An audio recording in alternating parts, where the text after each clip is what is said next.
بسم الله الرحمن الرحيم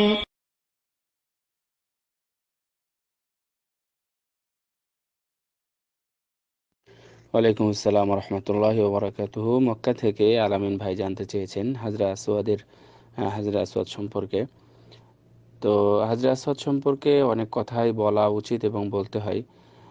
এটা এমন একটি পাথর, যে পাথরটা সত্যিই দুনিয়াতে জান্নাতের একটি টুকরা, বা আল্লাহ রাব্বুল আলামিন সেটা সেখান থেকে পাঠিয়েছেন। রাসূলুল্লাহ সাল্লাল্লাহু আলাইহি ওয়াসাল্লাম বলছেন যে এটা দুধের মতো সাদা ছিল, সেটা বনি আদমের পাপের কারণে সেটা কালো হয়ে গেছে। তবে এটা কেন বলেছেন সেটা আমরা জানি না, তার কারণ পাথরের নামই হচ্ছে কালো পাথর। রাসূলুল্লাহ সাল্লাল্লাহু আলাইহি ওয়াসাল্লাম বলছেন যে এই পাথর এই পাথর যদি কেউ স্পর্শ করে অথবা চুমু দেয়, তাহলে তার গুনাহগুলো সে শোষণ করে নেয়, চুষে নেয়, অর্থাৎ নিয়ে নেয়। হাদিসগুলো ঠিক আছে, সহিহ হাদিস, তিরমিজিতে এসেছে এবং ইয়াতেও এসেছে, ইবনে খুজাইমাতে এসেছে, তারপরে নাসাইতে এসেছে। তারপরে আরেকটি হাদিস এসেছে যে কিয়ামতের দিন, এটাও সহিহ হাদিস, তিরমিজি ইবনে মাজাতে এসেছে, বিভিন্ন হাদিস এসেছে এবং এটাও সহিহ হাদিস, যে কিয়ামতের দিন তাকে উঠানো হবে, তার দুইটা চোখ থাকবে, কথা বলার একটা জবান থাকবে, অর্থাৎ কথা বলার শক্তি থাকবে। সে সাক্ষী দিবে ওই লোকদের পক্ষে যারা তাকে স্পর্শ করেছে। সুবহানাল্লাহিল আযীম ওয়া বিহামদি।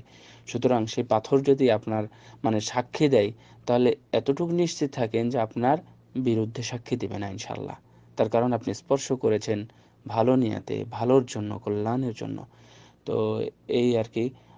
আরও অনেক মর্যাদা থাকতে পারে এবং যে সহিহ বুখারীর যে হাদিসটা এসেছে, ওমর রাদিয়াল্লাহু তাআলা আনহু উনি সেখানে গিয়ে কথা বললেন পাথরের সাথে।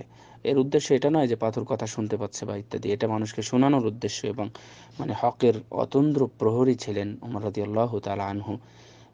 তো বলছেন যে আমি তোমাকে চুমু দিচ্ছি, তুমি পাথর, তোমাকে আমি সম্মান করছি না। আমি রাসূলকে দেখেছি, উনি তোমাকে চুমু দিয়েছেন, তাই চুমু দিলাম। আল্লাহু আকবার। সো এটা আমাদের মনে রাখতে হবে যে পাথরের কোনো ক্ষতি বা উপকার করতে পারে না। সুতরাং রাসূলের সুন্নাহ অনুযায়ী আমরা চুমু দেব। তবে এখানে কিছু বলতেই হয়। আপনারা তো অনেকে অনেক কিছু শুনেই থাকেন না, সেজন্য অনেক সময় বলেও কাজ হয় না। যে আমরা যখন উমরাতে যাই, তো গিয়ে দেখি যে মানুষ কি করতেছে পাথরের সাথে। কত দূরে আছে, হাত তুলে পাথরে হাতে চুমু খাচ্ছে। এই বিধান কে দিল ভাই? রাসূল সাল্লাল্লাহু আলাইহি ওয়াসাল্লাম সবগুলো করে দেখিয়েছেন। ওখানে চুমু দিয়েছেন, ওখানে হাত দিয়ে স্পর্শ করেছেন, উনি হাত তুলেছেন, আবার লাঠি দিয়েও স্পর্শ করেছেন। তো কোনোভাবেই স্পর্শ করা অথবা হাত ওঠানো, এটার মধ্যে কোনো তফাৎ নেই। সো আপনি যেহেতু ভিড়ের কারণে হাত উঠাতে পারতেছেন না, এই জন্য ওখানে স্পর্শ বা চুমু দিতে পারতেছেন না, এই জন্য দূর থেকে হাত উঠিয়ে আপনাকে চুমু দিতে হবে। অনেকে নিষেধ করি যে হারাম বা ইত্যাদি বা চলবে না, বাস ও শুনে না, ওর মনেই করতেছে। তো এটা সাবধান। তা হাজরা আসওয়াদের ফজিলত আছে।